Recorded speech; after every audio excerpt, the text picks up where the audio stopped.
Hello, my name is Jen. Welcome back to my channel, Literary Love 123, where I like to use my master's in English to extol the literary merits of the horror genre. And I like to have fun talking about books and participating in book tags. And today's video is a tag video. And we'll talk about what that tag is, and you'll get to hear my answers after this quick intro.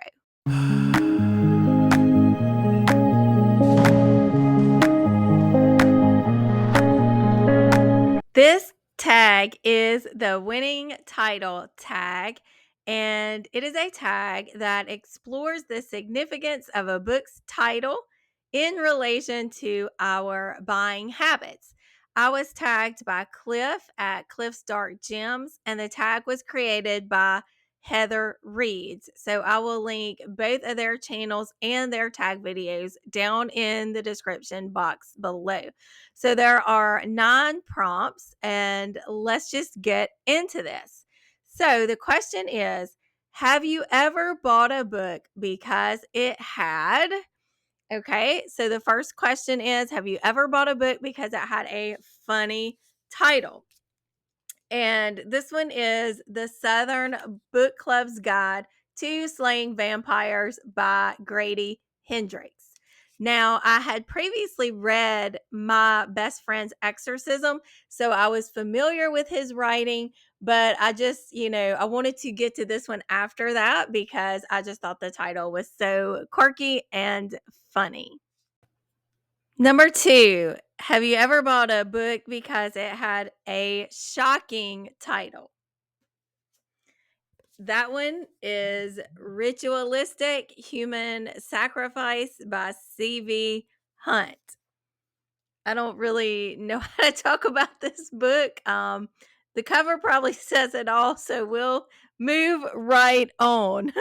Number 3, a title that sounded like a line of poetry. All's Well by Mona Awad. And this, of course, takes sorry about that noise, a title from Shakespeare, All's Well That Ends Well, which is not technically a poem, but rather a play. But Shakespeare's language is very poetic. So I think All's Well works for that particular prompt. Number 4, a title which made me ask a question. That one is, that glare from the ring light. That's rough. Okay. This is Where We Talk Things Out by Caitlin Marceau. It made me ask a question because where is this? What are we talking out? And it's a good book. Okay, number 5, a heartwarming or homely or maybe homey title. I don't really buy a lot of heartwarming books because, we don't do that here.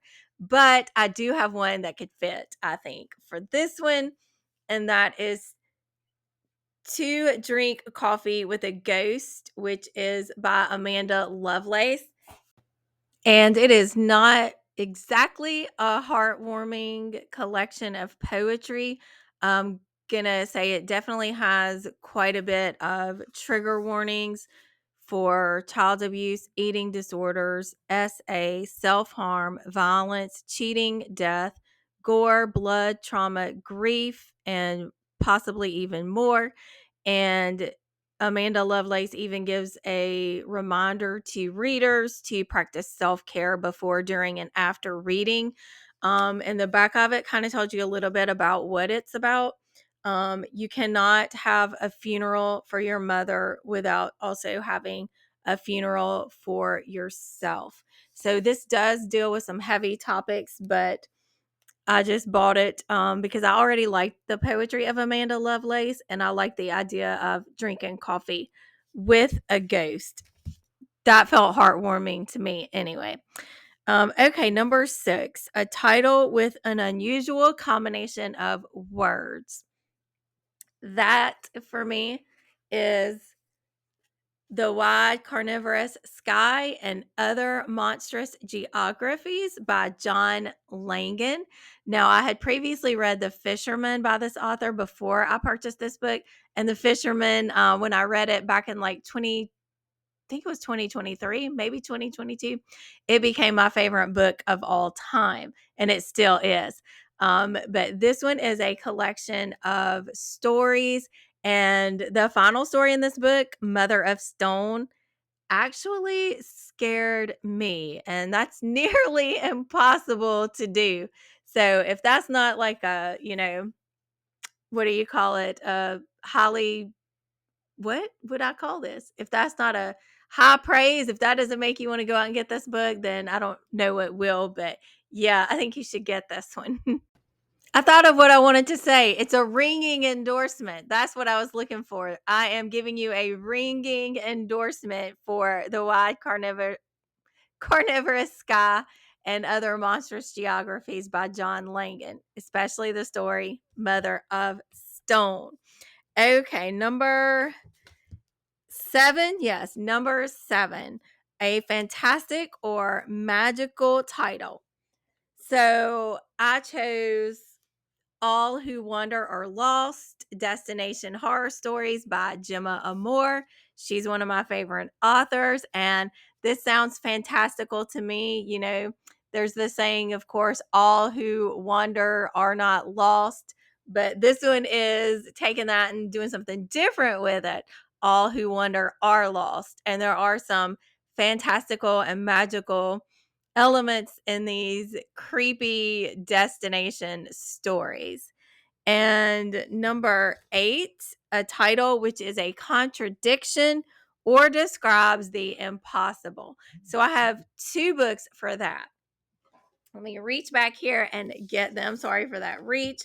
The first one is Text from Jane Eyre and Other Conversations with Your Favorite Literary Characters. So this one is a lot of fun. You have text from Jane Eyre, you have text from like John Keats. It's just a lot of fun. Hamlet. So it's a great book. So of course, impossible, right? It would be impossible to have text from these characters. The other book I want to talk about is a Contradiction, and that is Dickens and Prince, A Particular Kind of Genius by Nick Hornby. So let me tell you a little bit about this one. Every so often, a new pairing comes along that seems surprising until its appeals are obvious. Peanut butter and jelly, ducks and puppies, and now Dickens and Prince. Equipped with a fan's admiration and his trademark humor and wit, iconic best-selling author Nick Hornby explores the cosmic link between 2 unlikely artists, geniuses in their own rights, spanning race, class, and centuries. Victorian novelist Charles Dickens and modern American rock star Prince.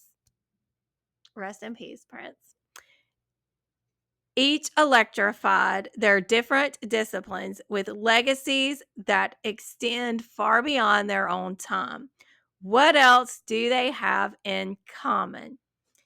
If you want to know, read Dickens and Prince by Nick Hornby. So I'm sorry, I think even though I have my ring light, the sun just went behind some clouds. It got very dark all of a sudden. So number 9 is to tag others.